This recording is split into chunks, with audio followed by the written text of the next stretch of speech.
જય શ્રી કૃષ્ણ, જય દ્વારકાધીશ મિત્રો. આજે આપણે અધ્યાય 16નો 23મો શ્લોક સમજીશું.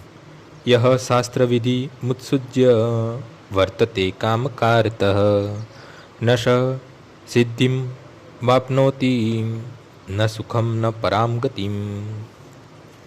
જે મનુષ્ય શાસ્ત્રોના આદેશોની અવહેલના કરે છે અને પોતાની ધૂનમાં આવે તેમ મનસ્વી વર્તન કરે છે, તે નથી સિદ્ધિ પામતો, નથી સુખ પામતો કે નથી પરમગતિ પામતો.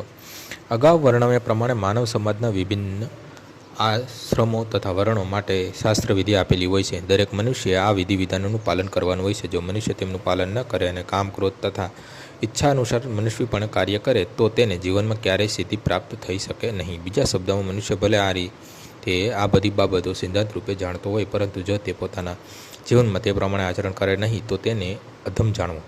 મનુષ્ય યોનિમાં જીવ પાસેથી એવી અપેક્ષા રખાય છે કે તે બુદ્ધિમાન બને, સર્વોચ્ચ ભૂમિકા સુધી જીવનને ઉન્નત કરવા આપેલા વિધિ વિધાનોનું પાલન કરે, પરંતુ જો તે પાલન કરતો નથી તો તેનું અધઃપતન થઈ જાય છે.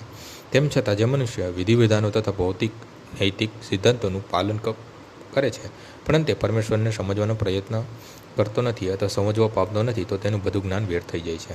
અહીં જો તે ઈશ્વરના અસ્તિત્વનો સ્વીકાર પણ કરે છે, પરંતુ જો તે ભગવાનની સેવામાં પોતાને પુરવતો નથી તો તેના પ્રયાસ નિષ્ફળ નીવડે છે.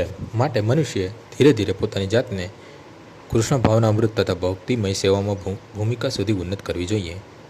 ત્યારે જ તે સર્વોપરી સિદ્ધાવસ્થા પ્રાપ્ત કરી શકે છે, અન્યથા નહીં. કામ કારતઃ શબ્દ મહત્વપૂર્ણ છે. તે અર્થ સૂચવે છે કે જે મનુષ્ય જાણી જોઈને નિયમોનું અતિક્રમણ કરે છે તે કામને વશ થઈને કર્મ કરે છે. તે જાણે છે કે આમ કરવાનો નિષેધ કરવામાં આવ્યો છે, છતાં તે એમ જ કરે છે, તેથી તે મનુષ્ય કહેવાય છે. જો જાણે કે આ મુજબ કરવું જોઈએ છતાં તેમ કરતો નથી, તેથી તેને તરંગી કહેવાય છે. પરમેશ્વર આવા મનુષ્યને અવશ્ય સજા કરે છે. આવા મનુષ્યને જીવનની સિદ્ધિ પ્રાપ્ત થઈ શકતી નથી. મનુષ્યનું જીવન તો ખાસ કરીને પોતાના અસ્તિત્વને શુદ્ધ કરવા માટે નિર્માયેલું છે, અને જે મનુષ્ય વિધિ વિધાનોનું પાલન કરતો નથી તે પોતાને શુદ્ધ કરી શકતો નથી અને તેને વાસ્તવિક સુખની પ્રાપ્તિ પણ થતી નથી. આજનો શ્લોક અહીં પૂર્ણ થાય છે. આવતીકાલે ફરીથી સવારે 6 વાગ્યે મળીશું. જય શ્રી કૃષ્ણ.